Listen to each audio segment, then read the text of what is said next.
All right. There we go.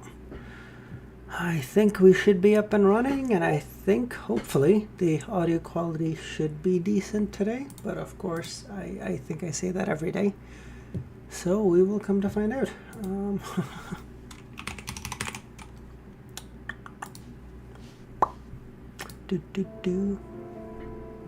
That's up and running. I'm going to turn this down a little bit. I think that should be...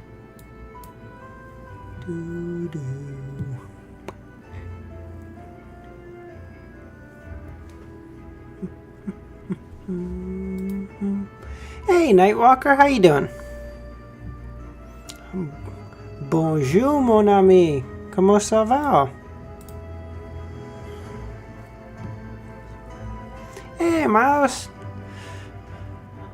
How's the audio today and everything? How's everything sounding, guys? Let me know. Let me know how the overlay's looking too. I know the top right part is pretty useless right now.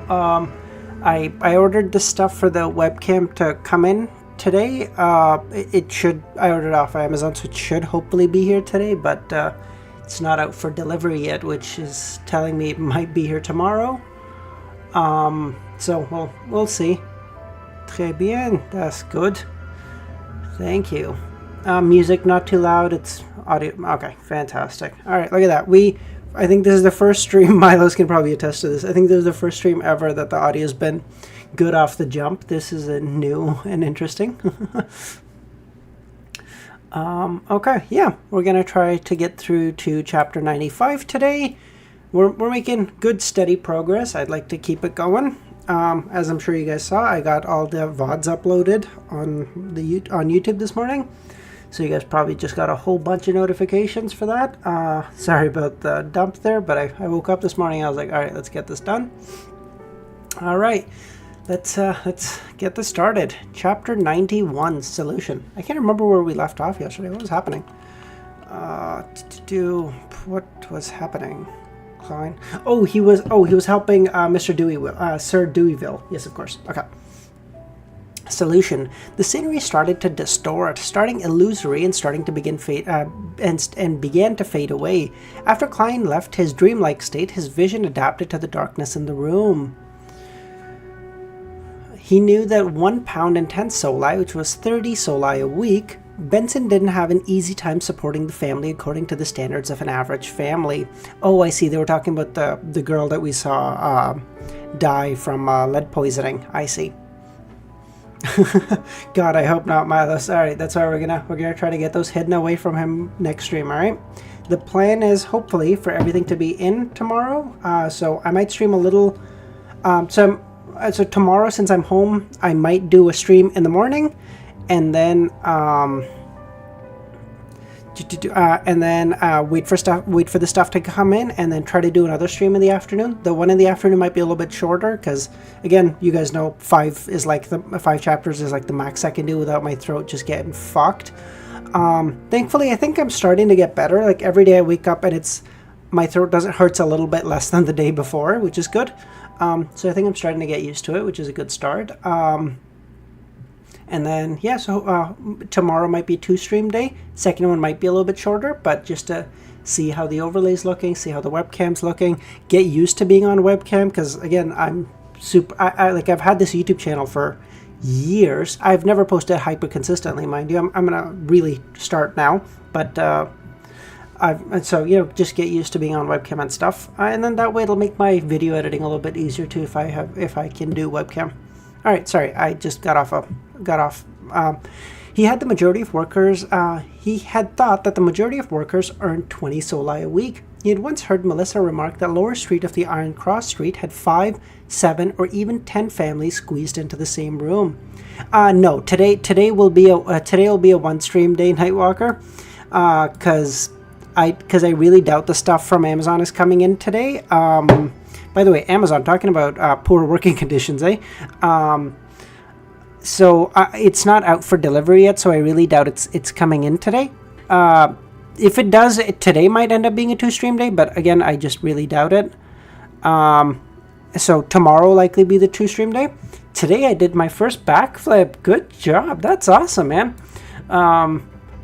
First backflip. Were you scared of doing them? Because I've heard that a lot of people who didn't learn to do it as a kid are like petrified of doing it because they're scared they'll like fall on their back or like hurt their neck or whatever.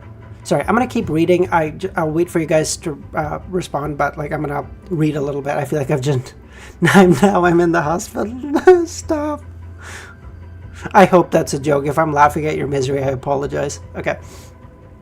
He had also learned from Benson that as a result of the situation in the southern continent, the kingdom's economy was in a recession for the past few months. That's a huge telling of what's coming in the next couple of months for us too, boys. He knew that a maid with board and lodging provided could earn between 3 soli and 6 pence to 6 soli a week. Klein extended his hand and pinched his glabella. He was silent for a long time, until Sir Deweyville asked, "Officer, aren't you going to say something?" The psychiatrist I went to would always speak to me and ask questions in such situations. However, I must say that I feel at peace. I almost fell asleep. I haven't heard any moans or cries yet. How did you do it?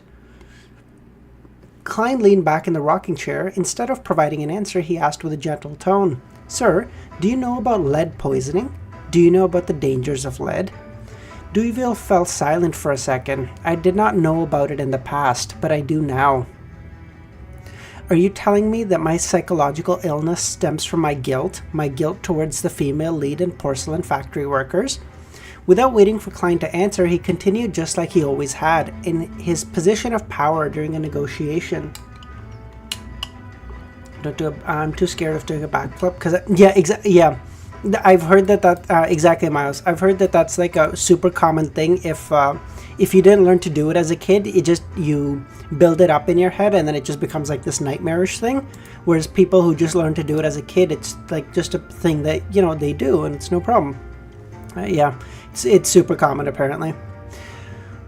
Many people criticize me for breaking rank since it makes it hard for them to recruit workers. If not for the Grain Act that made many farmers bankrupt, sending them to cities, they would have to raise their wages just like I did.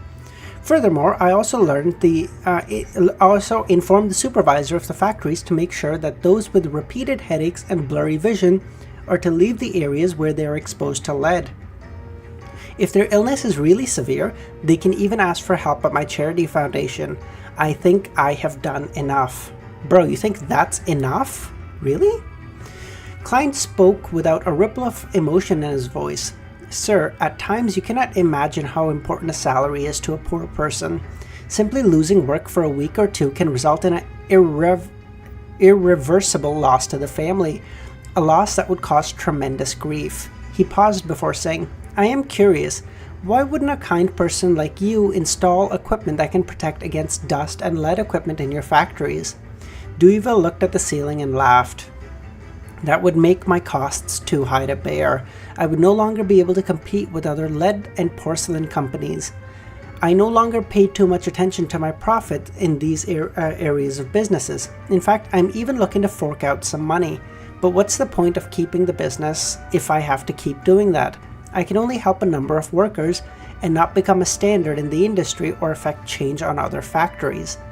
That's technically true, but the result is that you have power, you have political capital, you have political influence. You need to go to, whatever your legislative body is and say like, hey, I need you to make this stuff mandated so that everyone has to bear these costs, everyone's on a fair playing field, and fucking workers don't have to die from lead poisoning. And that would merely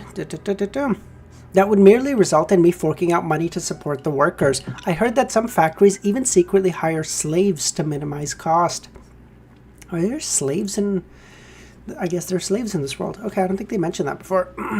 Klein crossed his hands and said for a moment of silence, Sir, the root of your psychological illness comes from the buildup of guilt. Despite you believing that the guilt has faded and disappeared over time, it wouldn't have any visible effect under normal circumstances, but there is something that triggered you and set off all the problems at once.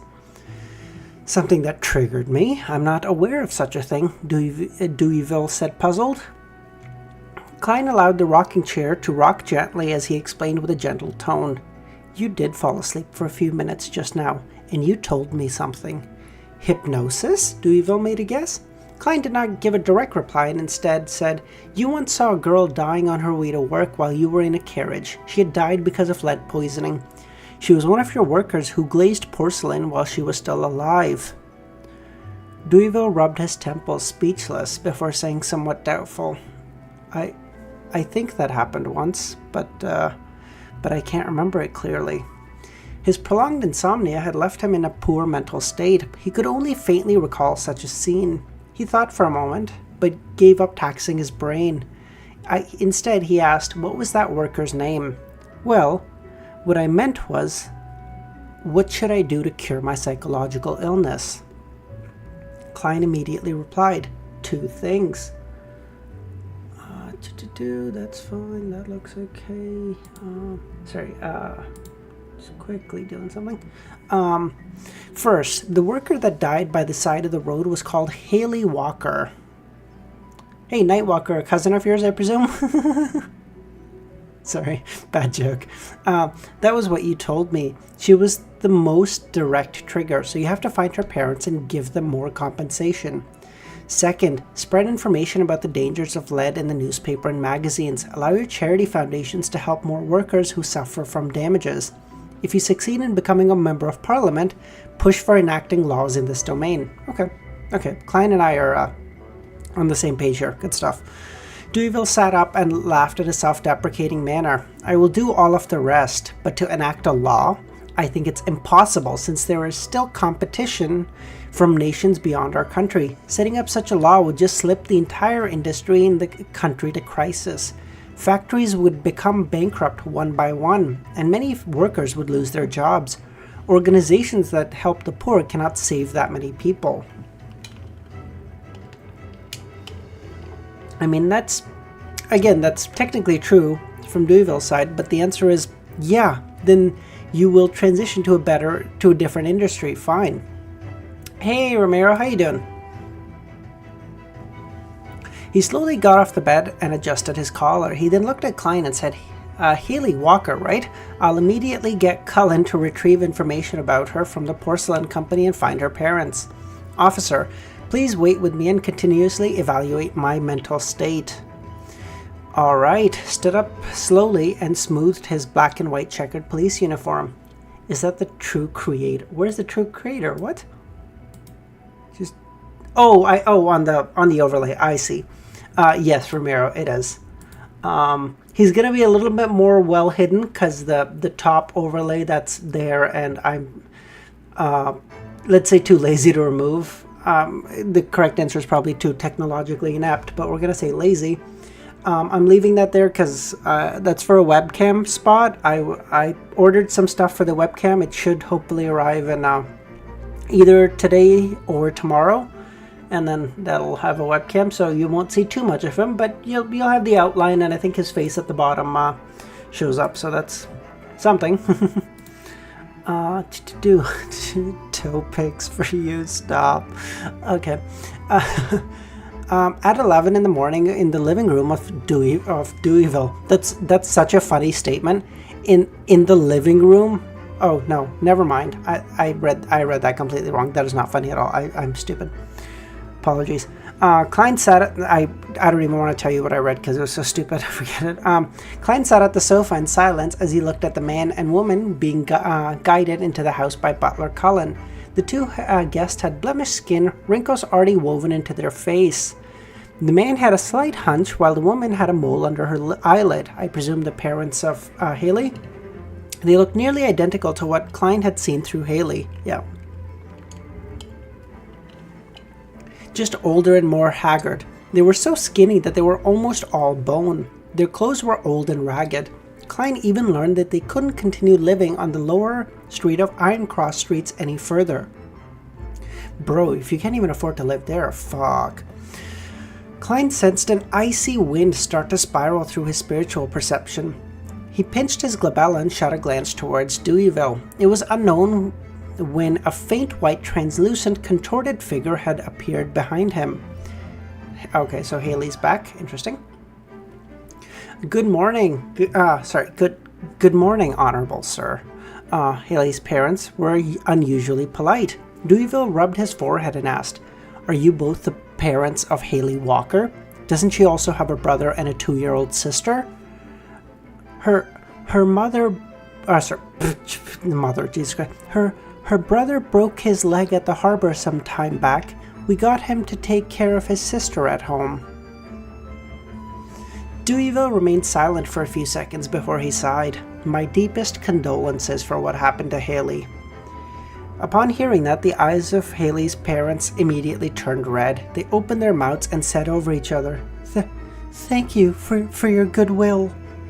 The police told us that Haley died from lead poisoning. That's the term, right? Oh, my poor child. She was only 17. She was always so quiet, so determined. You had sent someone to visit her before and sponsored her burial. She is buried at the Raphael Cemetery.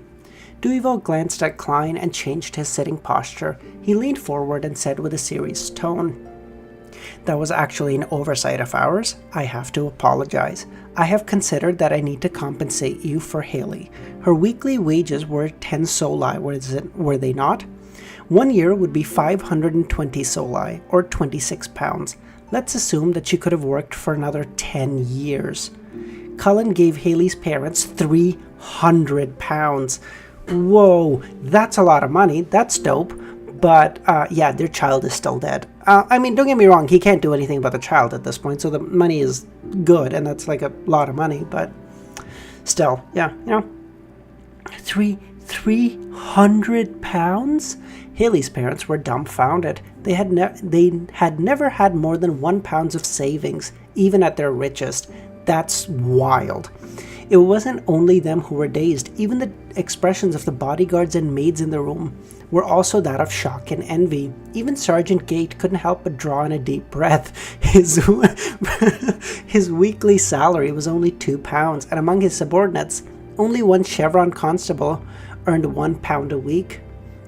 I think Klein at this point earns 6 pounds a week, right? Now that he's an official member. Generational wealth, unironically. Okay. So I turned down my mic volume a little bit because it was telling me it was getting up there at peaks. Let me know if this is a little bit more stabilized. If it gets too quiet, let me know. I can turn it up again, obviously, but this should be a little bit more stabilized, I think. Amidst the silence, Butler Cullen walked out of the study and held a bulging sack. Jesus Christ. Okay, I don't need to know about his pants. Jesus. He opened the sack and revealed stacks of cash. Cash money, baby! Some 1 pound, some 5 pounds, but mostly made up of 1 or 5 soli. Oh, I see. He just gave them small bills. I see. That's probably fair. It was clear that Deweyville had made his subordinates receive change from the bank earlier. Yeah, 360 pounds of change. JT, thanks for joining. I could only pull off the guy and not the... Oh, you got... I see. Haley's parents took the sack and rubbed their eyes, looking at it in disbelief. No, this is too generous. We cannot accept this, they said as they held the sack tightly. Yeah, like part of them is like they know they have to say like, hey, this is too much, like we can't take this, and then they're like, holy shit, fucking try to take this from us, bro. This is our life now. Okay, this is it. And I mean, that's obvious. That's a fair assessment too. Don't get me wrong. I'm not making fun of him, but still. Deweyville said in a deep voice, "This is what Haley deserves. You truly are a noble, charitable knight." Haley's parents bowed repeatedly in agitation. They had smiles on their faces, smiles that they couldn't repress. They praised the knight repeatedly, repeating the same few adjectives that they knew. They kept insisting that Haley would be grateful towards him in heaven. Cullen, send them home. Oh, take them to the bank first. Deweyville heaved a sigh of relief and instructed his butler. Haley's parents hugged the sack tightly and walked towards the door quickly without stopping. They're like, holy shit, I'm not putting this down until this is deposited in the bank, bro. Klein saw the faint translucent figure behind Sir Deweyville attempt to extend its hand towards them, hoping to leave with them, but the parents' smiles were abnormally radiant. They didn't turn back. that figure turned fainter and fainter and soon vanished completely. Klein also sensed that the icy feeling in the guest hall had instantly returned to normal. From beginning to end, all he did was sit there silently, not expressing his emotion. Officer, I feel much better. Now, can you tell me why my butlers, servants, and bodyguards could also hear the cries and moans? This shouldn't be a solely psychological illness of mine, right? Deweyville looked at him. Inspector Toll, who knew the underlying truth, instantly became nervous. Klein replied without much expression. In psychology, we call this phenomenon mass hysteria. That's a really simple and good explanation that would absolutely work. Mass hysteria is like the wild... I don't know if you guys know what this is or have read any cases about it. Mass hysteria is like the wildest shit in the universe. Apparently, people... we're like, as humans, we're so easily influenced by other humans. You can like, one person starts saying some crazy shit, everyone says like that's crazy, and then a little bit later everyone starts seeing it too. It's wild shit, man. There's several instances of it that are like recorded, and it's like wild to see how many people can be influenced by it. All right, chapter 91 all done. 92, psychological expert. All right, sorry, let me read your chats really quickly. What the fuck are you guys talking about? Wuthering Waves. Oh, for fuck's sakes, you guys are talking about gacha games here, bro. Come on. Did I stutter? I have never lost. Okay, Romero, you've never lost a 50-50? Let's play a bet, bro. All right. Heads or tails in the chat right now. Google will flip a coin right now, bitch. Let's go. You've never lost a 50-50? Let's go. Today's the day, Romero. I'm waiting. All right. Chapter 92, psychological expert. Mass hysteria. Sir Deweyville, who had met many heads. All right, good man. Wait. I'm waiting for Romero. Hold on. Yeah, that's fine. 50-50's 50-50, bro. Put your money where your mouth is. No shot.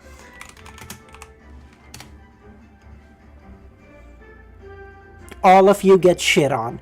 All of you except for Nightwalker get shit on. All of you. I told you today was the day.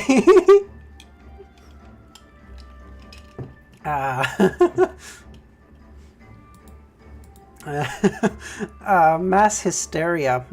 Sir Deweyville, who had met many psychiatrists recently, ruminated over the term Klein had just said. Despite their curiosity, his butler, bodyguards, and servants didn't make a single sound since they had not been given permission by him. That was so funny. Oh my god. As for Sergeant Gade, he looked towards Klein doubtfully, as if he had never heard of the concept. Klein controlled his habits of tapping his armrest with his fingertips and calmly explained, humans can be fooled easily by their sensory organs. Mass hysteria is a kind of psychological illness that is a result of tense nerves and factors amongst a group of individuals as they influence each other. That's why I only gamble when anime girls are at stake. Oh yes, your powers only kick in when waifus are at stake. Sorry, I didn't take that into account. Yes, my apologies. The waifu buff, of course. Yeah. And claiming it was from food at a party, all 50 people went to. Yeah, like JT, like there's wild cases. The one that I remember offhand, sorry, I'm gonna pull this up. I apologize.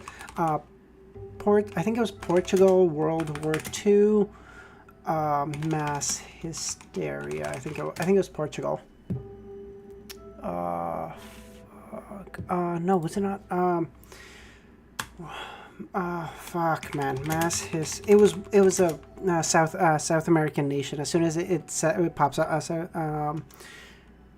sun darting around the sky. Hold on. Miracle of the Sun. Oh, it was Portuguese. Fuck you guys. Okay, why didn't it pull up? Okay, whatever. Oh, World War One. That's why I pulled it up. That's why. Okay. In Fatima, Portugal, there was a prophecy made by like a bunch of children that they said, "Oh, the Virgin Mary appeared to us, and it said, oh, like we're gonna show you a miracle on this set date, on October 13th." So I told 1 million people attending, and they said they witnessed the miracle of the sun. So apparently, millions of people went to the event, and they all saw the sun like darting around the sky. They said like, oh, it was all colorful. It was changing colors, and it was darting around the sky. And it was like, what the fuck? Like, did the laws of physics just break for one day? And it was like, no. And then like, look at this. Literally millions of people, or like 1 million people, give or take, were there. And they all said like, oh, it was like darting around the sky. And then when they asked the people individually, like, what did you see? They all saw different things. It was just mass hysteria. But they all saw a thing. They all saw the sun like change colors and dart around the sky, which is fucking wild. Like, you can just convince yourself of that. 1 million people. Sorry, that's off topic. Just a really cool thing that I heard before, and I just wanted to let you guys know. Where was I? The jargon he spewed out confused Sir Deweyville, Sergeant Gate, and the rest, causing them to subconsciously opt to believe him. Let me give us a simple example of this. This was one of the cases that I previously dealt with. A man held a dinner banquet and invited 35 guests. Suddenly, he felt disgusted and puked. After that, he even had severe diarrhea. After a couple times, he began to believe that he had gotten food poisoning. He shared his speculation with other guests on the way to the hospital. In the next 2 hours, there were more than 30 guests that had diarrhea amongst 35 guests. 26 of them experienced nausea. They flooded the entire emergency room of the hospital. The doctors went through a detailed examination and performed cross-checks, and they concluded that the very first man didn't have food poisoning at all. Instead, it was the result of a stomach inflammation caused by the change of weather and cold liquor. The most surprising fact was that none of the guests who went to the hospital had food poisoning. In fact, not a single one of them was sick. That is mass hysteria. That can absolutely happen. It's wild. Deweyville nodded slightly and marveled. I understand now. Humans do lie to themselves easily. Yes, we do. It's no wonder that Emperor Roselle once said that a lie can become reality once it is repeated 100 times. This is known in political circles as political truth. Like, if you just say a thing so many times and so loudly, eventually it'll just become true. Officer, how may I address you? You're the most professional psychiatrist I have ever met. Well, here's the cool thing. I'm not an officer, nor am I a psychiatrist. Checkmate. Inspector Moretti. Klein pointed at his epaulet? Epaulet. E-P-A-U-L-E-T. What? Oh, I see. Wait, where was I? And said, Sir, your troubles have been resolved temporarily for now. You can try to sleep now while I determine if there are any other problems. If you're able to sleep well, please allow us to bid farewell ahead of time instead of waiting for you to wake up. All right. Deweyville massaged his forehead, took his cane, and walked upstairs to his bedroom. Half an hour later, a police carriage left the fountain at the door of Deweyville residence. So basically, he knew everything was fine. He just didn't want to tell him, like, yeah, you're good now, leave me alone. Oh, you see, I don't know what's happening. Like, I can see in the overlay that you guys are chatting, but my fucking chat doesn't update for some reason. It's so interesting. Hold on. I see.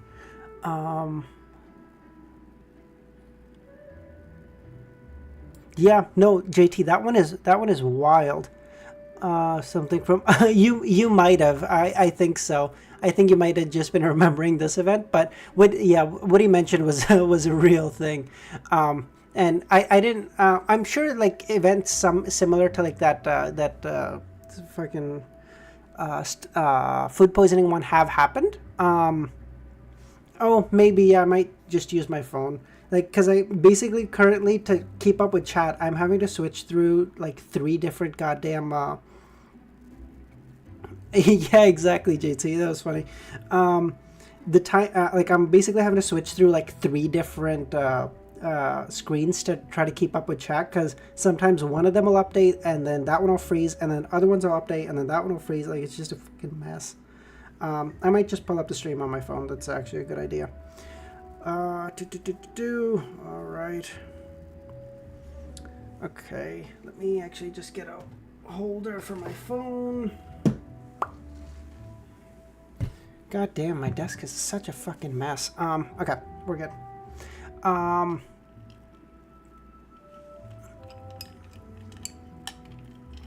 Where was I? Oh, I just scrolled down, didn't I?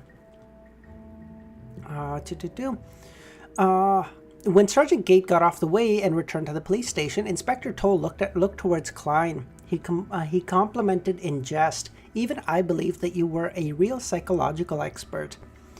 Before he finished his sentence, he saw the young man in black and white checkered uniform looking expressionless. His eyes were deep and serene as he forced a smirk on his face and said, "I only had some experience with it in the past." Inspector Toll fell silent until the carriage arrived outside 36 Zoutland Street. Thank you for your assistance, allowing Sir Deweyville to be finally free from his problems and be able to find sleep again. He extended his hand and shook Klein's hand. Thank Dunn on my behalf. Klein nodded it slightly and said, "All right." He went up the stairs and returned to Blackthorn Security Company. He knocked and entered the captain's office. Dunn? Dunn was waiting for his lunch. Dunn. That's a lot of done in like 3 sentences. That's kind of nuts. Done. Klein massaged his forehead and kept his reply short and simple. The root of the problem stemmed from the lead and porcelain factory under Sir Deweyville. From the moment they were established to this day, too many deaths have been caused by lead poisoning, and every accident left Sir Deweyville with some resentful spirituality. CF might take inspiration from real case. Can't even tell. Even mummy eating and dog, but this is true. Yeah, like, yeah, like mummy. I don't know what dog biting rat is. I don't know that one. I know mummy eating. I have unfortunately heard of that before. I don't know what dog biting rat is, and I don't think I ever want to know. Generally speaking, that wouldn't bring too much of a problem. That might cause nightmares at the most. Dunn had experienced similar cases with his plethora of experience. Klein nodded slightly and said, "Yes, that's usually the case, but unfortunately, Sir Deweyville encountered a female worker who died of lead poisoning on the streets. She collapsed by the side of the street and happened to catch a glimpse of Deweyville's family emblem. She also harbored intense indignation, worry, and desires. It was only when Sir Deweyville gave her parents, brothers, and sister a compensation of £360 did her emotions dissipate. This is a societal problem. It isn't rare in the age of steam and machinery. Dunn took out his smoking pipe, smelled the tobacco inside. Workers that make linen work in damp environments and are generally diagnosed with bronchitis and joint-related ailments. Arthritis, I presume. As for factories with serious powder and dust issues, even if the dust isn't poisonous, it can still accumulate into lung problems. We don't have to talk about this. As the kingdom develops, I believe these problems will be resolved. Klein, let's find a restaurant tonight to celebrate you becoming an official member. Let's go, my boy. Could be a metaphor for someone biting off more than they can chew. That might be Milos. I thought that was like I thought it was a real phenomenon or like thing that occurred, and I was like, I don't know what the fuck that is, and I don't want to know.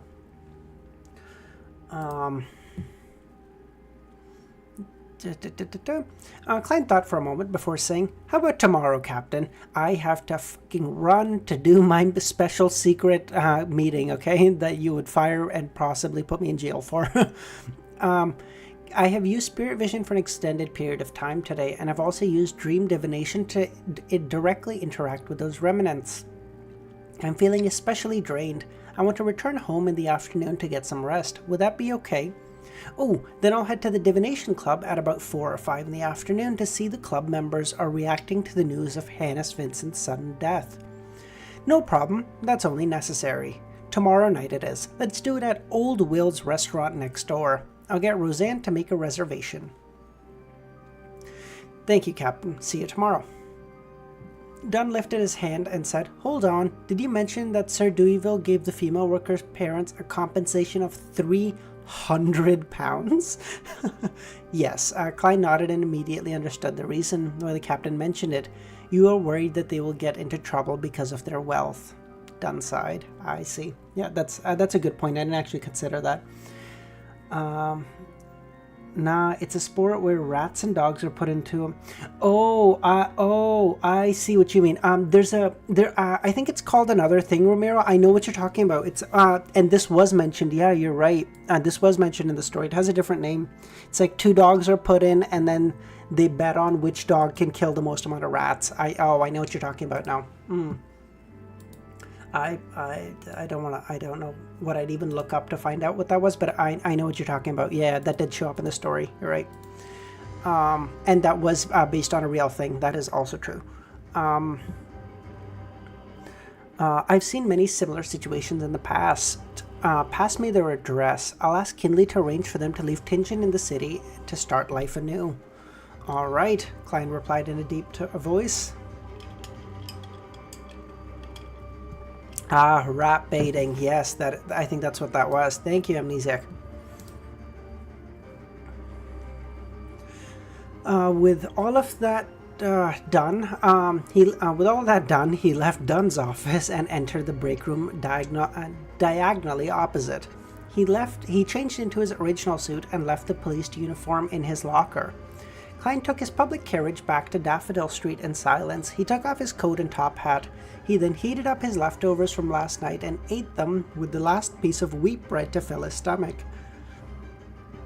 Then he went to the second floor, hung his clothes, and slumped into bed. When he woke up, the pocket watch showed that it was already 2 in the afternoon. 2, and I think their meeting's at 3, right? Yes, a rat king is a terrifying thing. Don't mention it to me, Romero. God, what are we talking about today? What is happening? The sun was hanging high in the sky, and the sunlight shone through the clouds. Underneath the golden splendor, Klein stood next to his desk and looked out the oriel window. He watched the pedestrians in old ragged clothing as they entered or left Iron Cross Street. Phew, he let out a breath slowly, finally overcoming his low spirits. Every journey had to be taken one step at a time. Likewise, his sequence needed to be advanced 1 level at a time. Everything worked like that. He shook his head and sat down. He started concluding and reorganizing his encounter from over the last week, so as to reinforce the important points in his mind and to prevent himself from forgetting them. 5 minutes before 3 in the afternoon, above a blurry, boundless, grey-white, silent grey fog stood a lofty palace. An ancient mottled brown table sat there quietly. At the seat of honor at the long table sat a man already engulfed in thick grey fog. Klein leaned against the back of the chair and contemplated. He suddenly extended his hand and tapped on the crimson stars that represented justice and the hanged man. Blacklund, Empress Burrow. Audrey lifted her dress quickly as she walked towards her bedroom. Suddenly, she felt something and looked sideways at the shadow sitting on the balcony. As expected, she saw Susie. Susie, my go. Let's go. Oh, come on. Susie, become a sequence 0 beyonder. Let's go. Just keep giving her stronger and stronger potions. Let's see what happens.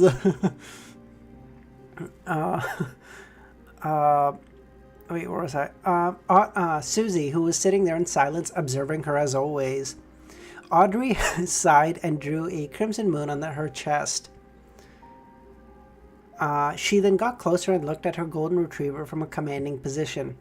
Okay, I tried to tell you, Amnesiac, to not. I was like, don't mention it, don't remind me of it. I tried to warn you, don't look it up. It's so nasty. Oh, God.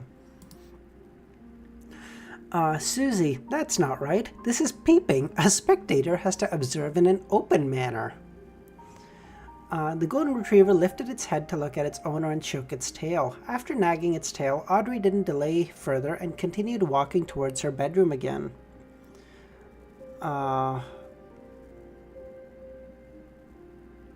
In the few seconds of opening and closing the door, she suddenly had a weird idea. I wonder if Mr. Fool would allow Susie to enter that mysterious space. Then there would be 4 members in the tarot gathering, and all of them would be Beyonders. Oh my god, can we do that, please? Oh my god, yes, bring Susie in. No way, Susie can't talk. If they were to let her express her opinions and share her thoughts, what would she do? Woof woof? Why am I mimicking a dog's bark? Just imagining such a scene feels strange. A mysterious and solemn gathering with the sudden barking of a dog. Mr. Fool would definitely kick us out of the tarot gathering directly.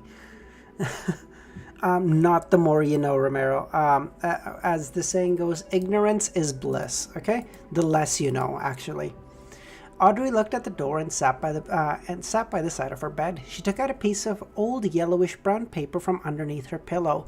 She read it repeatedly and entered her spectator state.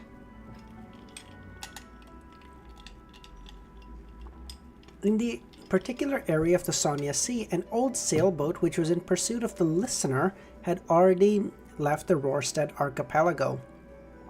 Hold on. I don't know what the listener is, but it's capital L, so it's either a person or it could also be a ship, I presume. I'm going to assume ship. Just the name seems more like a ship name than like a title someone would have, but then again, there's a person named the Fool, so why not the listener, right? Seafarer Alger Wilson was worried that the wall's clock machinery would malfunction.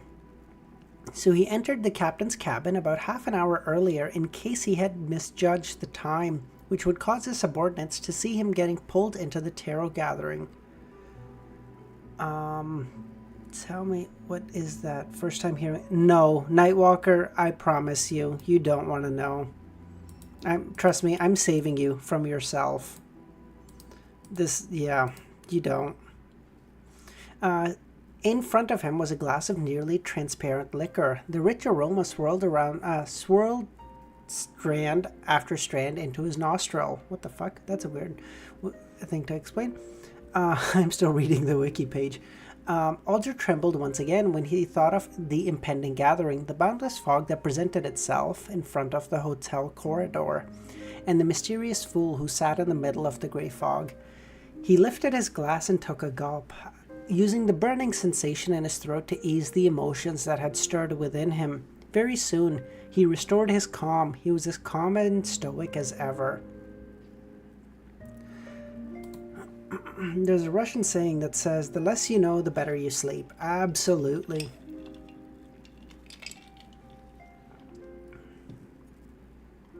Chapter 93. New diary page. Ooh, alright. So I assume we're just getting through the gathering today. Or this chapter, not today. Sorry. Above the grey fog, gigantic stone columns had held up a majestic divine hall. The 2 dark red globs extended out into faint human figures by the side of the ancient mottled bronze table. Sorry, I'm curious what mottled is. I apologize. What the fuck? I can't type. Mottled. Marked with spots or smear of... I see. Okay.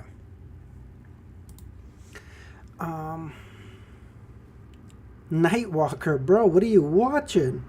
Alright, you fit your name, I will say. Good lord.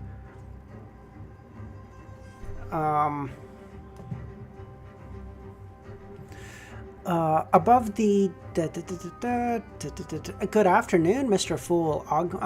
Augmented with a blurry effect. Audrey greeted him with a bow and smiled. It is unfortunate there is no wine here. Otherwise we could have a toast to your successful trial. Successful trial? Oh, the trial of the sending the message. I see. She was referring to the ritualistic magic. I see. You are more powerful than we imagined, Alger Wilson praised as well. Klein was surrounded with thick fog as usual. He pressed down with his right arm and spoke with his normal tone, replying as though it was natural. do. Great, this means that we are on the path of excellence. If you have any matters to tend to that leave you unable to attend the gathering on Mondays, conduct the ritual and inform me. All you have to do is change the line in the incantation, I pray for a good dream, with the reason. Alright, Audrey agreed. Mr. Fool, I obtained another page of Emperor Rozel's diary. I believe I still owe you one page. Oh, that's what that page was, never mind. I was away from land this week and haven't found any new pages. Alger placed his right hand near his chest and bowed in apology. I apologize if you guys can hear some glass clinking. I'm just drinking some iced coffee. No matter, I expected my request to take a long time. Klein leaned back in his chair and tapped his armrest with his index finger. He looked at Miss Justice and said, "You can express the contents of the diary now." Audrey bowed and said, "As you wish." A pen suddenly appeared before her. She recalled the symbols that she had memorized and tried her best transcribing them. In seconds, she saw that the goatskin was already filled with content. Its strange symbols neatly covered the entire page. After checking the contents, she put down the fountain pen and said, "It's done." Hold on. That I watched. You didn't. Anyone wanted the boat, honey, and milk? Excuse me? No, I don't want to know, Nightwalker. What is that? I think you and Romero will be great friends. You can be his student. As believe of the moon. It's. Do you guys know the method? Oh, for fuck's sake! What are we talking about? I'm so sorry. Do you guys know if I say salt water and a goat? Do you guys know what torture I'm referring to? I'm curious. Sorry. Klein raised his hand and the goatskin parchment appeared in his palm. Holy shit, Klein is getting stronger and stronger in this realm. He's becoming more, sure of himself. Shifting his gaze down, he started reading without emotion. July 9th. I suddenly thought of an interesting question. Since the sequent pathways are also called the Blessing of the Divinities and the Pathways of the Divinities, then why would the stone slate that records the complete 21 sequences be labeled the Blasphemy Slate? Blasphemy. What an interesting term. Just who is the one who blasphemed? Well... Okay. I don't know about blessings of the divinity. I don't know what that means. Okay, theory. Okay, theory crafting. Let's do this. I don't know what blessings of the divinity means. I mean, that could just be whatever. But pathways of the divinities can mean two things. What I assume Rozel is thinking at this moment is pathway to get closer to the divine. So well, how can it be blasphemy if I'm getting closer to the divine? But if the pathway of the divinities is not to get closer to the divine, but to become the divine, pathway of the divinities, pathway to become a divinity, that would indeed be blasphemy, because that would be like someone in Christianity or really any of the Abrahamic religions saying they're equal to God. And that's blasphemy, because you can't say that, right? So that could be the reason it's a blasphemy slate. I don't know. That could just be a dumb thing. I'm just saying. I don't know. But that's what comes to my mind. Just who is the one who blasphemed? And who created the blasphemy slate? How could that person hold all of the sequence pathways? Just what other information was on the stone? I really want to see it. I don't know who the fuck created the sequence pathways. How am I supposed to know this? July 12th. I've realized another fact today. The sealed artifacts are an important component of the church's overall strength. Even though some of the sealed artifacts are very, very dangerous, among the 7 churches, the gods of craftsmanship wields the least number of sealed artifacts, which are also relatively less dangerous. I think because they said that God of craftsmanship is a relatively new church, right? So it makes sense they have lower sealed artifacts.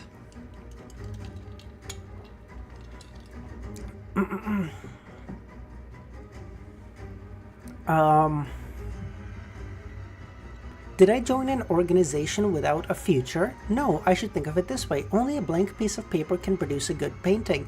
A weak organization is the best place for me to display my abilities. Okay, so Rozel was part of the god of craftsmanship church. Sorry, I gotta write this down. It's good. Sorry, give me a second.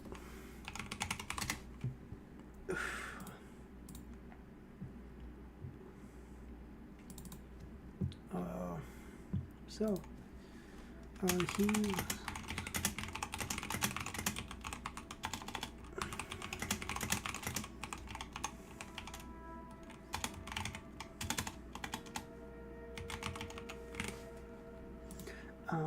Okay, sorry about that, guys.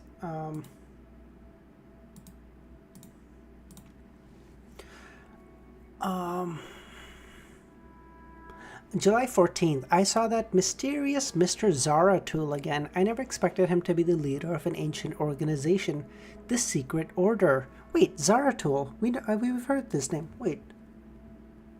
Oh, I didn't save all the fucking names of the families. Fuck. I'm gonna have to look through my VODs to find it.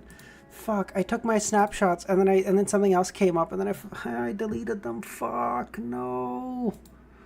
The Zaratul family. Fuck. I remember reading this. Oh, so fucking stupid. So fucking stupid. Oh, whatever. Okay, it's fine. I'll figure it out later. Don't worry about it. The Zaratul family only had a certain connection with the Secret Order in the notes of the Church of the Evernight Goddess, but now he learned that from Emperor Roselle that Zaratul was further determined to be the leader of the Secret Order. It's the so we don't know much more about him. I remember that name being mentioned when he was given the books by Old Neil. I didn't remember anything else about it. Zaratul is the leader of the Secret Order.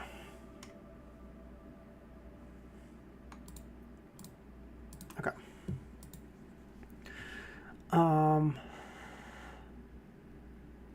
Hold on.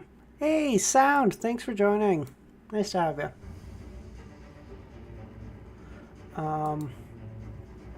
Hold on. From the looks of it, it is an unquestionable fact that the Secret Order holds the Seer sequence pathway. While Klein was reading the diary, Audrey looked over and began observing him out of habit. However, her field of vision was completely obscured by the thick fog. However, momentarily taken aback, Audrey snapped back to her senses and turned her head back frantically to look at the other illusory dark stars. I was too reckless, too insolent, too foolish in trying to observe Mr. Fool. I was lucky that he isn't angry. Bro, he's not all that, I promise. Audrey stuck out her tongue secretly and pretended to admire the scenery. She was just short of humming a lovely tune. Alger sat silently. His gaze never left the long bronze table. He knew his place, as if he were in the presence of a true god. Klein collected himself and scanned the last portion of the diary. After learning that I had become a savant, Mr. Zaratul mentioned that I had chosen a difficult yet relatively safe path. I asked him why that was the case, but all he did was smile before telling me that the sequence pathways contained secrets beyond my imagination. I couldn't help but ask him which sequence pathway he selected. He told me sequence 9, Seer. Okay, so then so obviously we know that presumably Seer is like pretty good because we know from a later diary entry that, Emperor Roselle mentions that I wish I had chosen one of the other sequences, including one of the ones with Seer. I don't remember the other ones he mentioned, but we haven't heard anything else about them yet, so that's fine anyway. But the fact that Mr. Zaratul at this point knows what seems like a relatively decent amount of that he knows a relatively decent amount about the sequence pathways. He knows about he knows that the one he's chosen is difficult yet safe, and that they hold a lot of power. Presumably he even knows what kind of power, maybe even a little bit. And the fact that he knows all that and he selected Seer probably means that Seer is like a really, really good one to have. So Klein made a good choice in going with that, even if he didn't know how to get 8 and 7 at the moment. But at least he knows that 8 is a clown, so that's that's something. Sorry. Mr. Zaratul... No.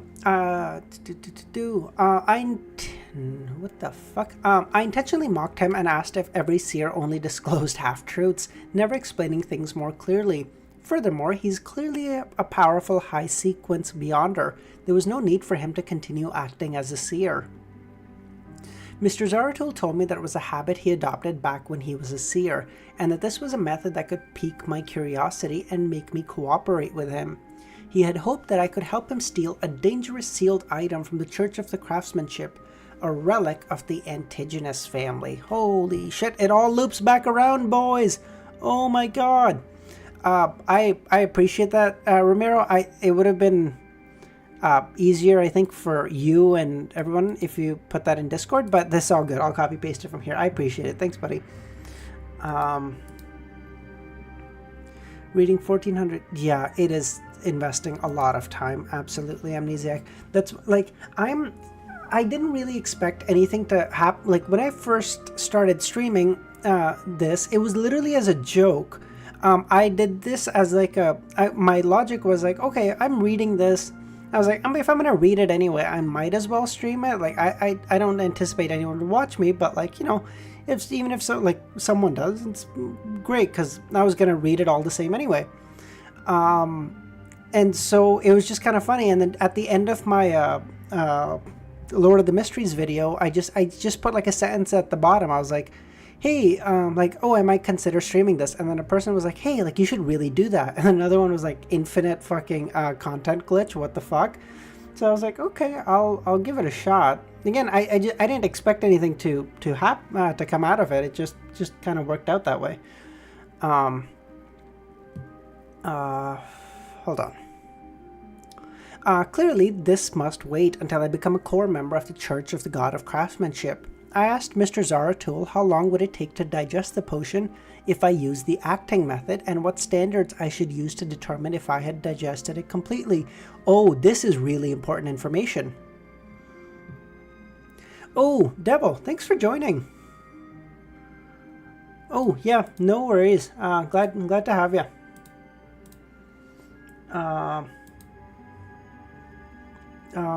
Yes. He told me that for lower sequences, it would only take half a year, bro, as long as I strictly use the acting method. In fact, in the fastest case, it might only take a month. Whoa, okay, that's not that bad. And standard measure for progress was simple. Every Beyonder could sense it immediately once the potion was digested. It is what it is. Okay, so you literally just know. Okay, thanks, Ramiro. I by the way, I didn't mean to like shit on you for that. It might have come out a little aggressive. I didn't mean for that too. But I missed my morning science class because my phone is broken. Couldn't set an alarm. CS class. I see. So I assume you're in college or university then, Devil? I asked him for more details, but he merely smiled at me.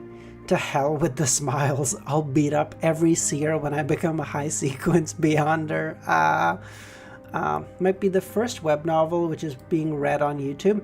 That might be the case. From my understanding, Lord of the Mysteries is probably the most well-known web novel. I think I can say that. That's probably true. Yeah, no, I know what CS is, buddy. So, like, it would make sense that it's the first one, although there's also a very decent chance. Hopefully, now that I'm going to get a webcam, I should be okay. But, like, there's a part of me that's really worried about, like, copyright strikes of this, especially while I was uploading the videos this morning. Because I don't know if you guys know or are interested in how like, copyright strikes work for YouTube, but if I get 3 hard strikes on my channel gets deleted. And I was uploading like 5 or 6 VODs, or 6, I think, maybe. And I was like, and then only after I uploaded them all and they were uploading, I was like, holy shit, if I get hard copyright struck, my fucking channel deletes. And thankfully, it's fine. And now if I was to get a strike, they'd be soft strikes. So I think I'd be fine now, but it scared the shit out of me when I realized it this morning, what I just did. Rest in peace, Emperor. Klein read the diary several times before looking at Justice and the Hanged Man. Sorry for the wait. It is our honor. Audrey was still shocked, forgetting that she was a spectator. She looked at the hangman and organized her words. Where can I find the psychology alchemists?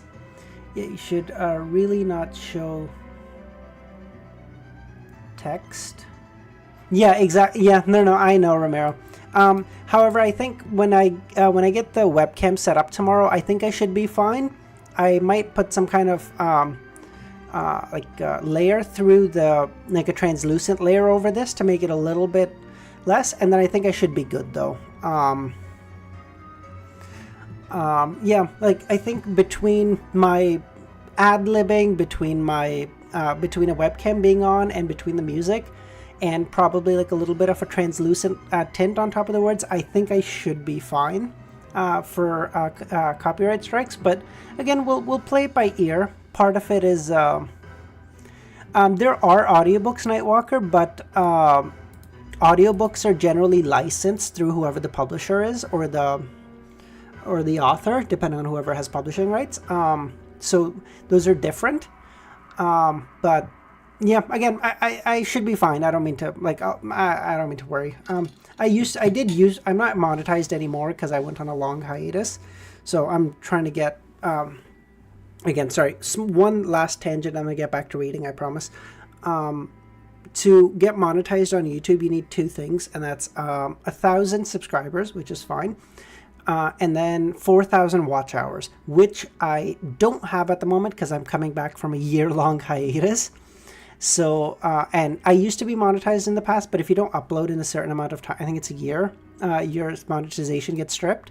So I gotta work back towards that. So yeah, 4,000 watch hours, just slowly plugging away at it. Don't worry, I'm not a CS major, only 98%. Don't worry, Devil. With AI expounding the way it is, we're all going to be unemployed anyway. It's all good. Don't even worry about it. You know, in solidarity, we'll all be jobless. It's great. Psychology alchemists. Client suddenly recalled the man buying supplementary ingredients for the Spectator potion at the Tingen Underground Market. Perhaps he was a member of the Psychology Alchemists. Just as Klein was considering how to get closer to that man, the hanged man Alger Wilson shook his head and said, Miss Justice, firstly, I don't have a clue. Secondly, I don't think there's any rush in seeking out the Psychology Alchemists. What you should focus on is completely digesting the Spectator potion. Audrey glanced at the fool and noticed that he didn't have any kind of intention of adding to the conversation. Yeah, because he doesn't know shit, bro. She added in disappointment, all I want is to have plenty of time to prepare so that I can approach them more naturally. Alright then, when can I digest the Spectator potion and stop acting? Is there a minimum standard that indicates when I can? I'm almost at the point where I no longer feel frustrated, nor do I hear the constant murmuring anymore. Oh, that's so cute. It's literally like a... It's literally like a feedback loop. Like he got information out of the page, which he's going to use to pay them back, which then he's going to request more pages, and then it's like an infinite feedback loop. Maybe I'll stream my playthrough of Umineko. Is that a... What is Umineko? Umineko. What the actual fuck is this game? Is this a game? No, this is a... Oh, Umineko when they cry. I see.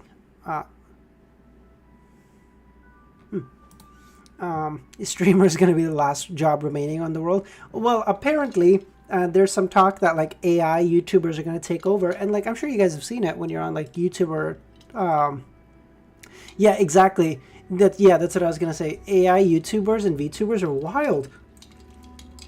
Like I don't know, I can't stand the sound of AI. Like it's wild. I will like if a short pops up that's an AI talking, I literally just scroll past it. I can't even, just whatever. But like so many people watch it, they get so many views. Like that's probably not even safe. The humans are just fucked. We're just getting outpaced. Alger looked at the fool in the fog, but saw that he didn't have... nope, I already read that one. With regards to the acting method, I have also come in contact with it. It feels good, so I don't think it'll take 3 years. That wasn't useful at all. 3 years? That's too long, Audrey criticized inwardly. She had just thought about this when she heard the armrest being tapped. Audrey froze. She then turned her head in joy. She saw the Fool tapping the edge of the long table. Alger sat straighter, waiting for the Fool to speak. Klein said in his normal tone, "For low-level Beyonders, as long as you strictly stick to acting, you should be able to digest the medicine in a half a year. It's possible even to do it in a month." He looked at Justice and added, "As for the signs of digestion, you'll know it when it comes. It doesn't need to be taught." 1 month? Great! Thank you, Mr. Fool, Audrey exclaimed, brimming with joy. Miss Justice, don't think that you are the chosen one. The key point is half a year. Klein lifted his right hand and placed it beside his lips. Half a year, Alger repeated softly.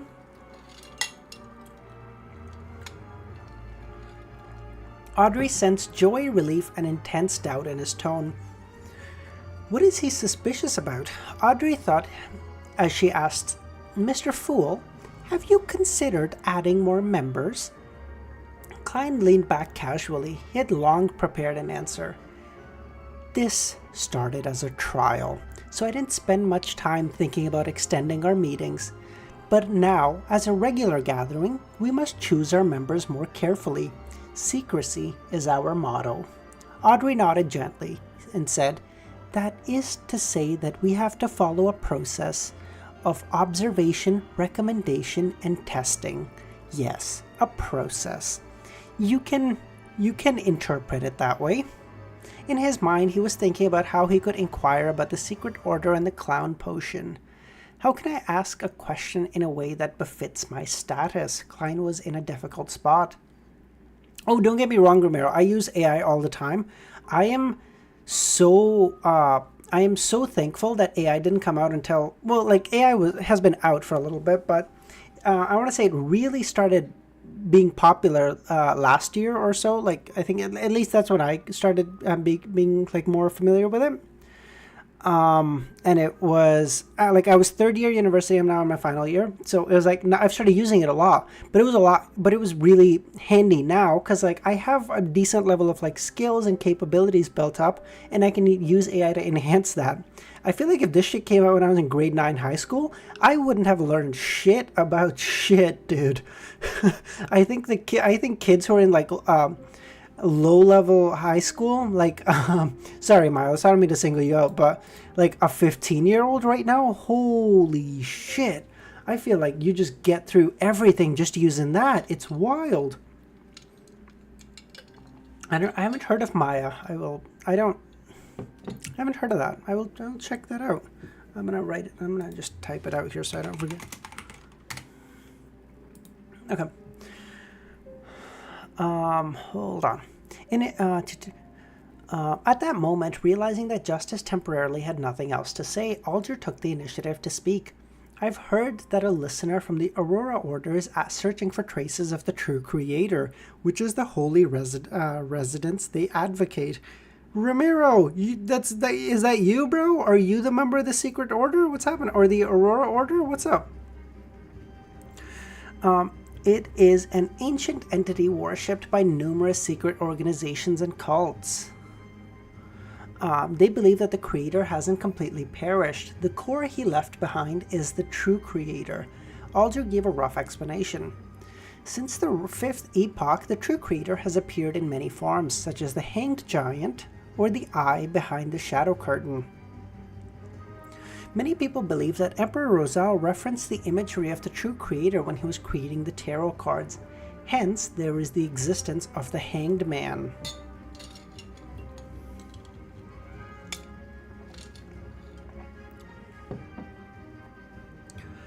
I am way more higher ranked than a member of the Aurora Order. My bad. Sorry. My apologies, good sir.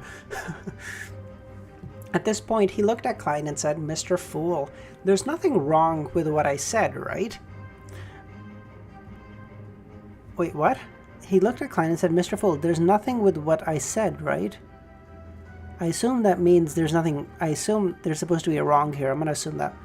Is he trying to probe for my views on the true creator? Klein had thought about the bloody man on a cross and the captain saw in Hannes Vincent's dream, and immediately had an idea. Doesn't both the hanging and the shadow imply evil connotations?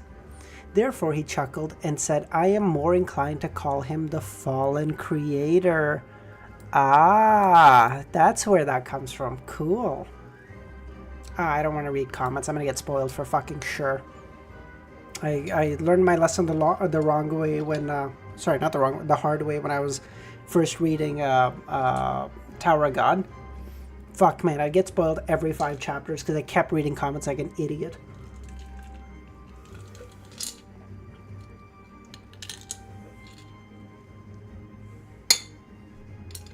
The fallen creator. Fallen? Alger ruminated over the fool's words and fell deep in thought. However, what struck Alger the most was the fool's relaxed, natural, and nonchalant attitude. He acted as if they were equal. Well, okay, here's the question, Ramiro. Is the fool equal to the fallen creator? Or the true creator? Whatever you'd wish to call him. Here's the question. Methinks... If he had experienced their previous ritual, Alger might have thought the fool was merely bluffing and building himself up to intimidate him in justice. But now he was of the opinion that even if the fool was inferior to the true creator, he was at least close to that level. It's dangerous, it's also an opportunity. Alger muttered softly. He then spoke with a smile. Mr. Fool, your description is indeed more appropriate. According to our observations, Beyonders who believe in the true creator, no, the fallen creator, have a higher probability of losing control. The rest of them are mostly psychopaths. That's something the Nighthawk's intelligence mentioned as well, and the so-called psychopaths didn't lose their sanity. Wait, what? Instead, their ideologies became twisted. Klein maintained his seated posture but didn't continue the conversation.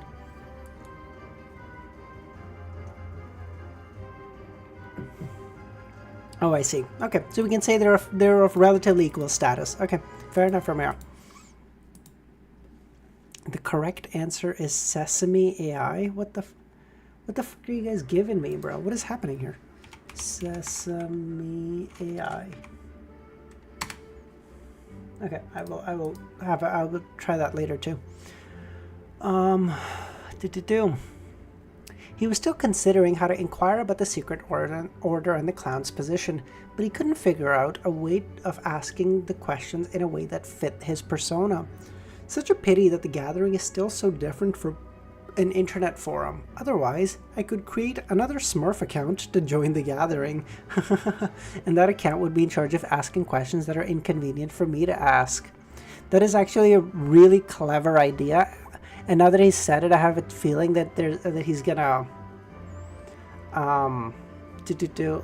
make it happen somehow. I don't know how he would do that, but like I have a feeling. Perhaps one day I'll learn mirror-related magic and give it a try. For example, I can make half the members here my Smurf accounts. What the fuck? Why would you do that? I'd want like 2 Smurf accounts at most, and then they could ask like alternatingly dumb questions, get me info, and then, but it's not suspicious. There are 22 chairs here, and there are 22 cards in a tarot deck. That matches up perfectly. But when I created this divine hall, I didn't even name myself the Fool, or have any intention of forming a tarot club. These do symbolize the 22 different sequence Oh, do these symbolize the 22 different sequence pathways? Oh, I see.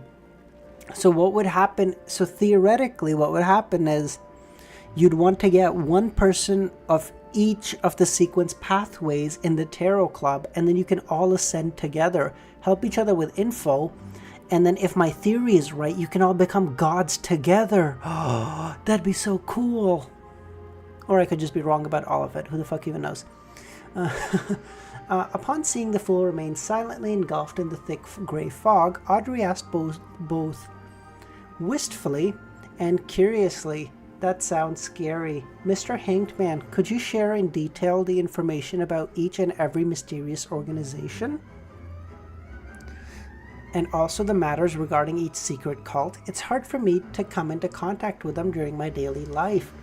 I only understand them through the both of you. I'm willing to pay for it. May I know what you'd like in return? That's a great question, Miss Justice. You're playing the role of my Smurf account to a certain extent. This way, Hanged Man will definitely bring up the secret order. You're the best. Klein's mind stirred.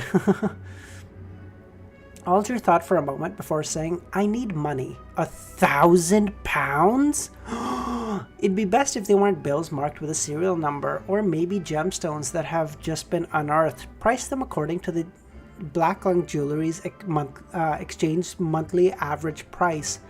What the fuck? £1,000? That's a huge sum of money. It could be used to buy a house in a high-class street in Pigeon City. Not everyone would have that available immediately. Captain might have an annual salary like that, I guess. Bro, you think the captain makes £1,000 a year? Hold on. Wait, no, hold on. So, Klein makes, I think it's £6 a week now, so 300? Okay, 312. The captain, I don't know why I'm fucking using a calculator on this. 52 weeks, it's like give or take £20 a week. I don't know why I bother now that I think of it, but whatever. Like £19 a week. Oh, and this motherfucker is just like, I need £1,000. That's wild. I mean, Audrey is like a really, really high nobility, so like I'm sure she'd be fine. But fucking Christ, Audrey has that as her lunch money.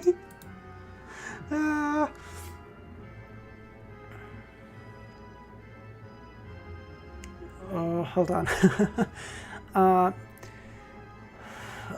Although Miss Justice is a noble, she obviously hasn't inherited her family's wealth yet. She'll only be receiving some kind of annual allowance. It's no wonder that the Hanged Man stated that it could be paid via gemstone.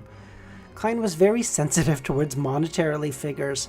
For a single lady or madam, £2,000 could let her live a decent life. A life, that's wild. If £2,000 were invested, the stock could reliably produce an annual return of £100. You see, this is the type of stuff I was talking about when I said that I feel like he'd be like an econ or a business major, because like that, like he's saying like, oh, the average rate of return here is give or take 10% annually. Like that's not the sort of stuff like a fucking engineering major would know offhand, I would think. Generally, at least the engineering majors I've met are not great with finances, but yeah, again, you know, small. Like I don't have a huge subsect of engineering friends that I talk to a lot about money, so I don't know. That's a Klein just loves money. He's just poor. £1,000? Audrey asked, sounding shocked. She then replied, no problem, do I send it to the previous address? It didn't even register that that's a lot of money. She's like, whatever, like I'll skip dinner on Tuesday. Oh, that's so funny. Fuck. Judging by Miss Justice's tone, she finds it very cheap. Alger was quiet for a good 20 seconds before he said, yeah, send it to the Warrior and Sea Bar at the Pelican Street. Tell the boss Williams that it's what the captain wants. That's wild, man. Alright. Audrey leaned back and posed in a spectator-like manner. Mr. Hanged Man, you can start now. Alger looked at the fool, deliberated for a moment before saying slowly, let's start from the Mosaic Ascetic Order. It is... Fuck, I can't copy from this website. Fucking sucks. Okay. Okay, read Lord of the Mysteries. Let me see if I can pull it up at a different website where I can fucking copy it, because I don't want to write all this shit. Fuck. Fuck it. You know what, I'll write it. God, fuck. It's fine. Alright, I'm gonna annoy the shit out of you guys with the text, with the writing, I apologize. Moses Ascetic Order. Earliest hidden organization.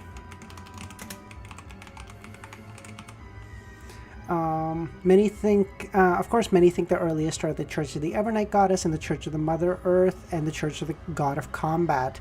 These people must be from the Church of the Lord of Storm and the Church of Eternal Blazing, or the Church of God and Knowledge and Wisdom, Audrey refuted sulkily. The Church of the Goddess is the...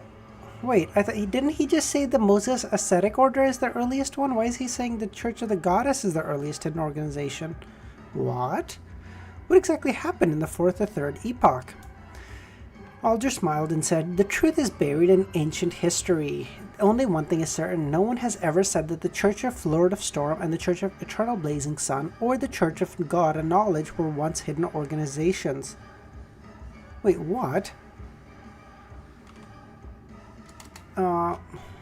Lord of Storm, Eternal Blazing Sun, God of Knowledge were not even claimed to be hidden organizations. Wait, what? So what do they claim to be? Just get an extent. Is that a fucking thing, Ramiro?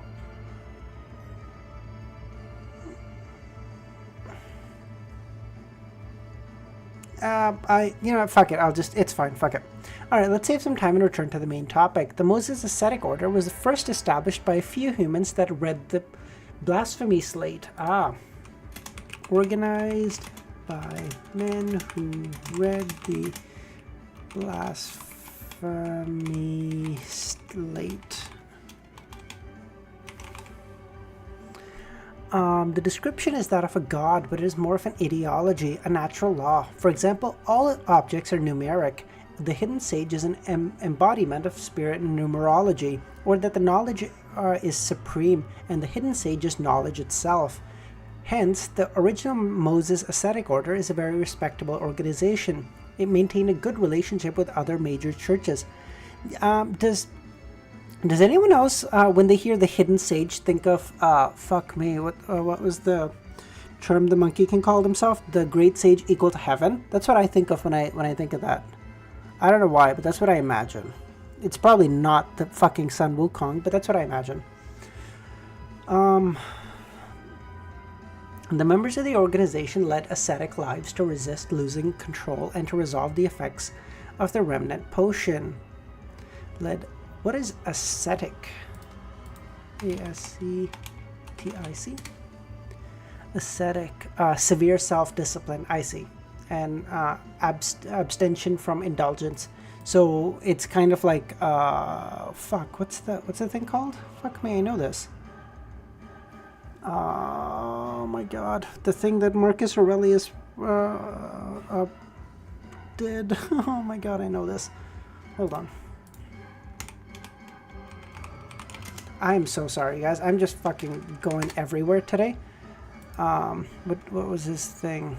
What was this thing? Early life, name, family origin, life, childhood, here too.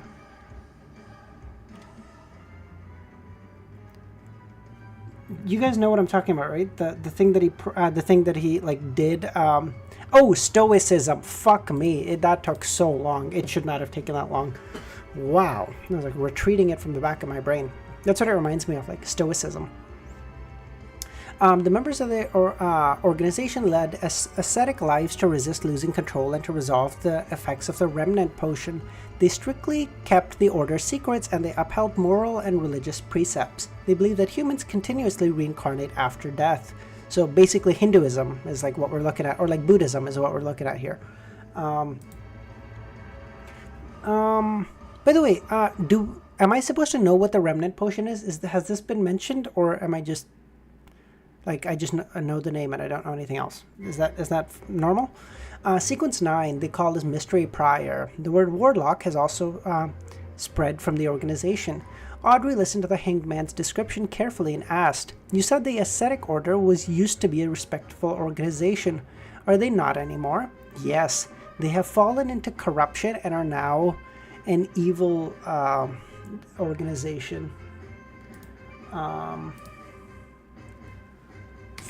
Fallen and are now a evil organization, used to be good.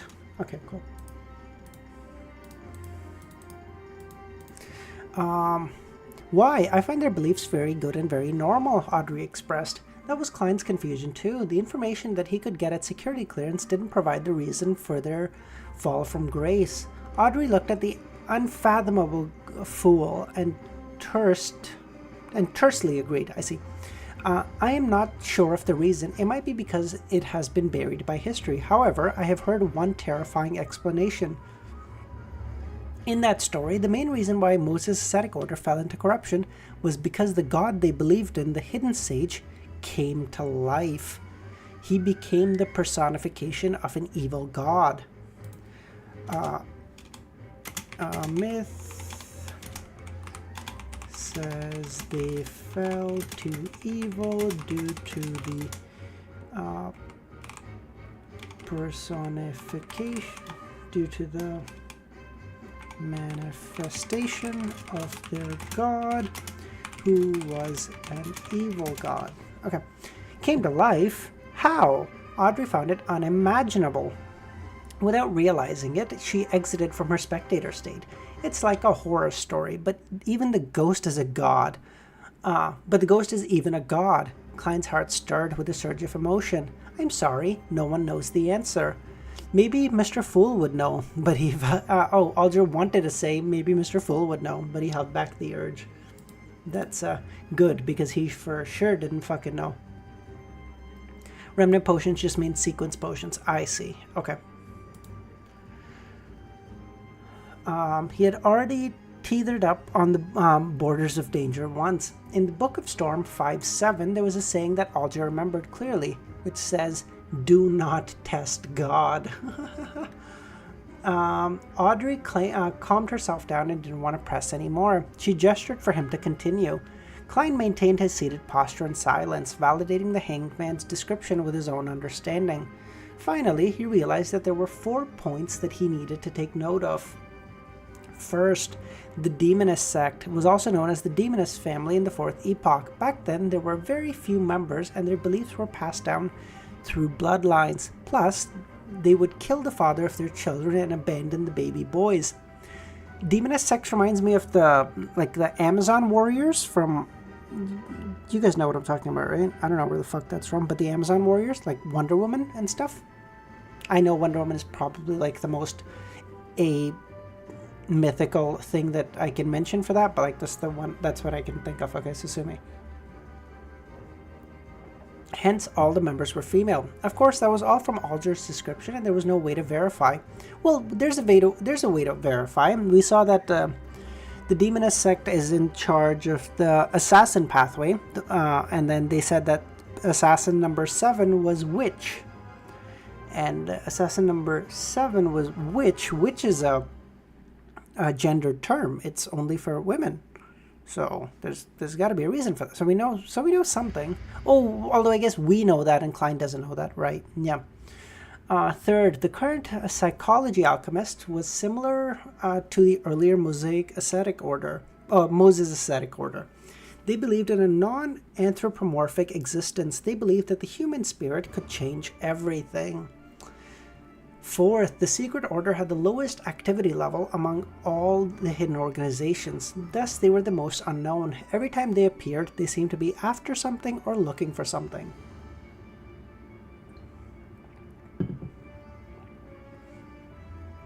What were they looking for?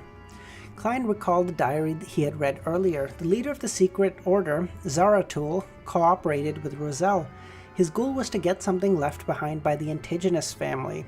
The appearance that left at that time was to look for the lost notebook, the Antigonus family notebook. Klein narrowed his eyes slightly and felt that he had apparently found the key for the secret order's actions. They are after the things the Antigonus family left behind. I see. Okay. Klein suppressed his urge to tap the edge of the table as his thoughts appeared one after another. Are they looking for remnant traces of the Antigonus family? Then I must direct my focus onto these areas to obtain the clown potion formula from the secret order. After a further exchange of information, Klein announced the end of gathering. By your will. Audrey and Alger stood up together. Cutting off the connection, he saw both their figures shatter and disappear. Klein rubbed his glabella and attempted conjuring a Smurf account in his mind. Nice to have you back, Miles. As he thought, a figure appeared in the furthest end of the bronze table. That figure was wearing a black tuxedo, a silk top hat, and a dull expression. His actions were clumsy and inarticulate. Even though he was engulfed in grey fog, it was obvious that something was wrong with him. That won't do. Klein experimented with a few more times before sighing and dismissing the idea. He attempted other things too. He attempted to sit above the grey fog in the seat of honor at the long bronze table. He had considered what Audrey said. He had cast his gaze curiously at the illusory crimson stars. After a moment of silence, Klein started to pray as a form of feedback instead of establishing contact with the stars. Amidst the tranquility and silence, he didn't receive any feedback from the 10 plus crimson stars. In order to receive feedback, I need to pull someone above the grey fog before I can reply. Oh, I see. Okay, so he's just trying to add another member now, basically. Or at least attempting to see how he would, rather. Nope, he didn't want to violate someone else's will and forcibly pull them into this mysterious space. We are just at the end of 94, Milo, so I got one more after this. Klein was ready to leave, but he habitually touched a nearby illusory star. Just then he felt there was a faint and insignificant prayer deep inside the crimson star. Ooh! So, okay, we're gonna learn more about the gray fog. Cool. The supplicant. What the actual fuck is that word? A person who prays to God or respectfully asks an important person to help them or give them something that they want very much. I see.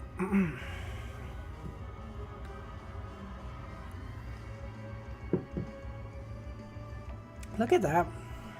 We're at, what are we at now? An hour and a half, 4 chapters in. Alright, we're averaging about what we should be. About 30 minutes a chapter. No, not 30 minutes a chapter. What am I talking about?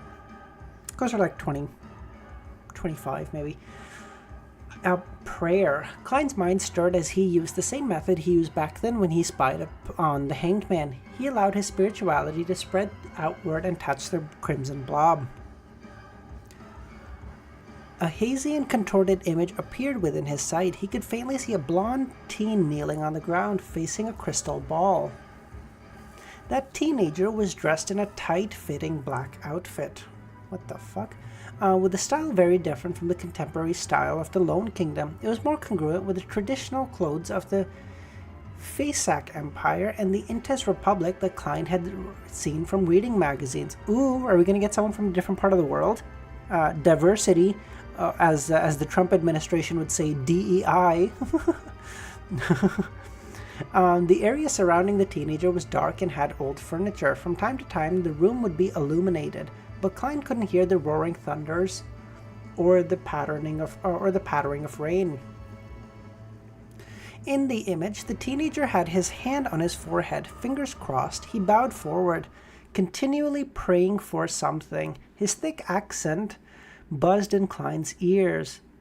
Klein listened attentively, but discovered an awkward fact. He couldn't understand what the party was saying. It was a language that he had never come across before. Okay, so definitely someone from a different world, or different country. Sorry.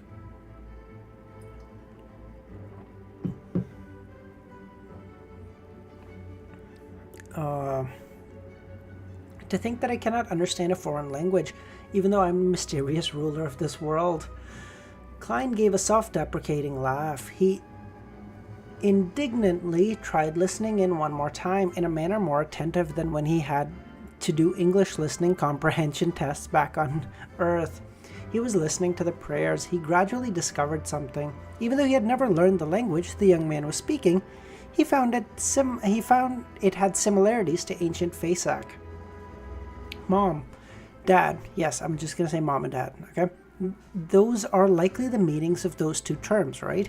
It's quite similar to the ancient Faesac, but not without its differences. Klein creased his brows and slipped into deep thought. Ancient Faesac was a common language in the Fourth Epoch. It's also the it's also the root language of all contemporary languages of this era. Furthermore, it's still evolving. I cannot confirm it right now.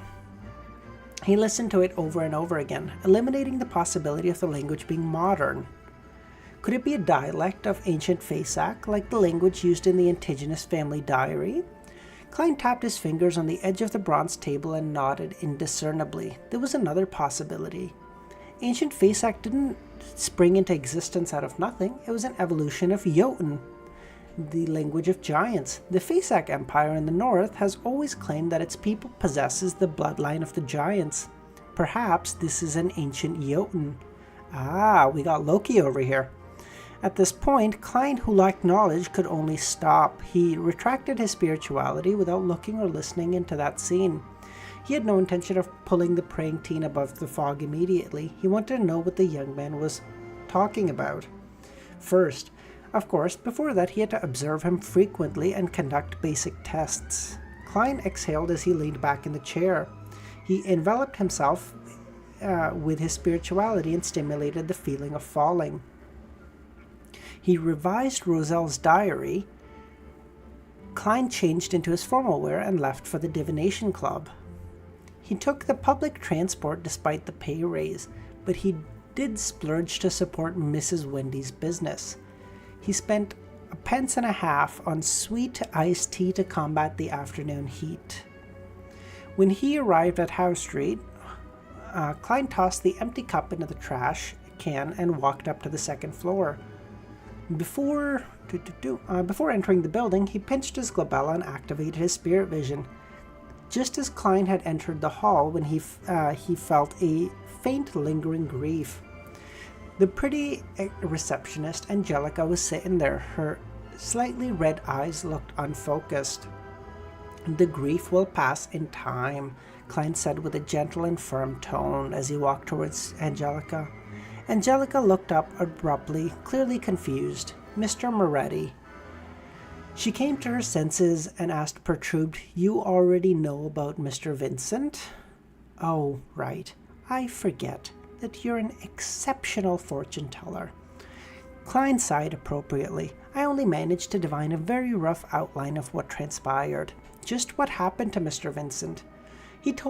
The boss told us that Mr. Vincent had a heart attack in his sleep and he left this world peacefully," Angelica cried. "He was so friendly, so polite, a true gentleman. He was the spiritual mentor of so many of our members. He was still so young." "I'm sorry for bringing up this sad topic." Klein didn't console her any further. He walked towards the meeting room slowly. He said, "Nah, I ain't got time for none of that."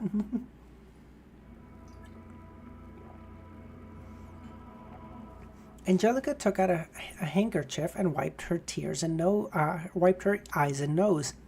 She then looked at Klein's back and asked loudly, "Mr. Moretti, what would you like to drink?" "Black tea." Klein preferred black tea to coffee, even though he found the black tea average. In comparison, he preferred ginger beer and sweet iced tea, but as a gentleman, it was not right for him to act like a child in a formal setting. Why is sweet iced tea like a child? What is happening? As it was Monday, there were only 5 or 6 members in the meeting room. Using his spirit vision, he saw that they each had different colors of emotion. Some were grieving, some more dull, some were relatively unaffected. They were all rather normal reactions. Klein nodded. He picked up his cane and found a spot in the room.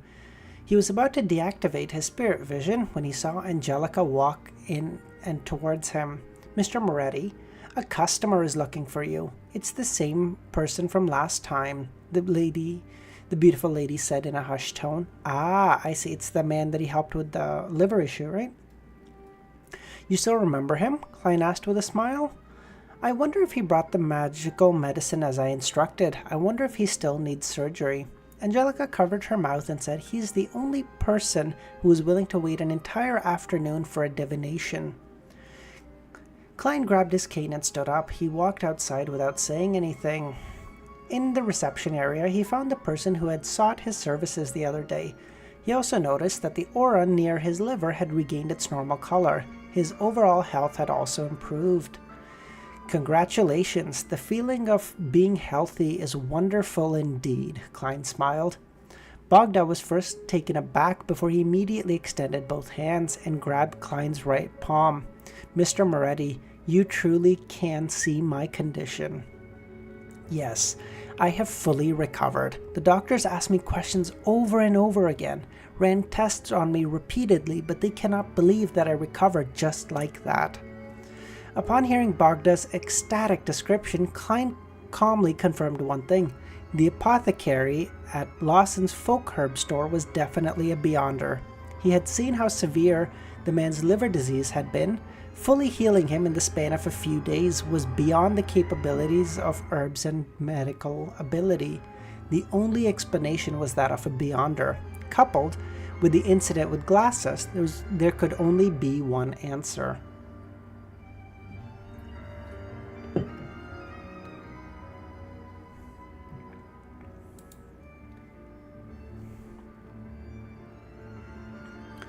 I have to repent to God. To think that I would suspect that miraculous doctor. Bogda refused to let go of Klein's hand. He continued on about his shame and gratitude. These 10 pounds were truly money well spent. It brought my life back. What? 10 pounds? You spent 10 pounds on miraculous medicine and you gave me 8 pence for my divination? Just 8 pence? Klein was dazed. Well, brother, he offered more. You said no. I'm a seer. I should act as a seer. I shouldn't be greedy. All right, that's on you, okay? At this moment, Bogda released his hand as he took a step back while beaming. I am here today to express my gratitude. Thank you, Master Moretti. You showed me the way and saved my life. This was the outcome of you paying to have something divined. You need not thank anybody. Klein lifted his head slightly and looked at the divide between the wall and the ceiling. His answer fully expressed the vibes of a charlatan. You are a true seer, Bogda praised. Next, I'll be heading over to Vlad Street to thank that apothecary and buy the medicine he recommended. Haven't you recovered already? Klein expertly hid the shock in his voice.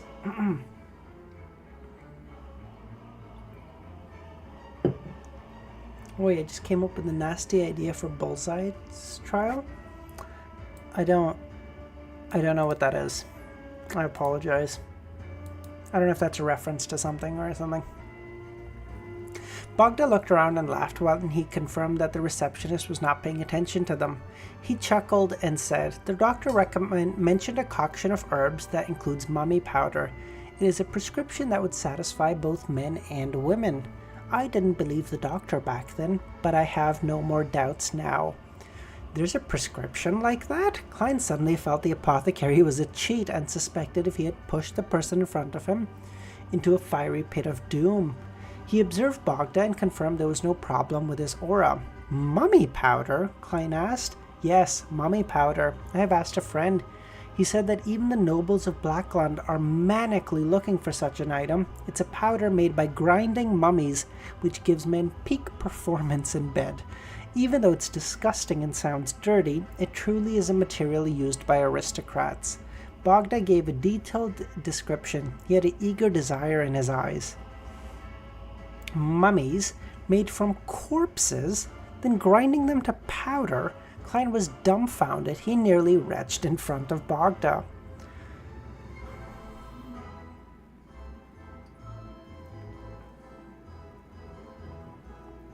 To get a guy convicted? What the fuck is... What are we talking about? Oh, it's deep Discord lore. I see. Okay, dope. These nobles sure are hardcore. Just as he was about to advise Bogda against doing so, Glasses, who had suffered from a lung disease previously, stepped into the door and heard Bogda's description. Yes, it's very effective. I would recommend that you head to Lawson's Folk Herb Street at Vlad Street.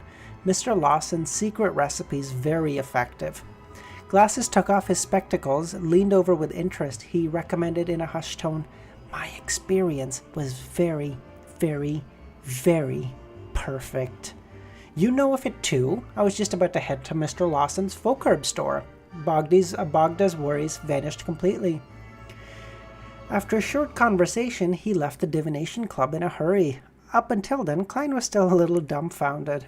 He waited until 5:20 in the afternoon before putting on his hat, picking up his cane, and taking a carriage to Vlad Street, intending to observe the apothecary named Lawson Darkweed, before deciding if he should notify the captain or not. 18 Vlad Street. Klein stood outside the herb store and saw the closed door, as well as the subletting notice. Quite a wary man, he muttered silently. Since this had happened, he no longer had to be troubled or perform any observation. Yeah, they mentioned that last time, that they would leave the store because they were getting too many recommendations or customers. Yeah. All right, that was a good couple of chapters. A lot of lore drop, a lot of important stuff. All right, couple of theory crafting. See how it goes. Yeah, once again, thank you so much, everyone, for joining. I just got notification that the stuff from Amazon is on the way today, so we might do a short stream in the afternoon, depending on if Easy is online, just to see how the webcam is looking and stuff, and make adjustments. If I do stream, it'll be like 1 or 2 chapters, won't be much at all. But once again, thank you, everyone, so much for joining. I will let you get back to your fucking trial or whatever Discord lore I'm not privy to. Hope you guys have a great rest of your day, and I'll hopefully catch y'all either a little bit later today or tomorrow. All right, that's it.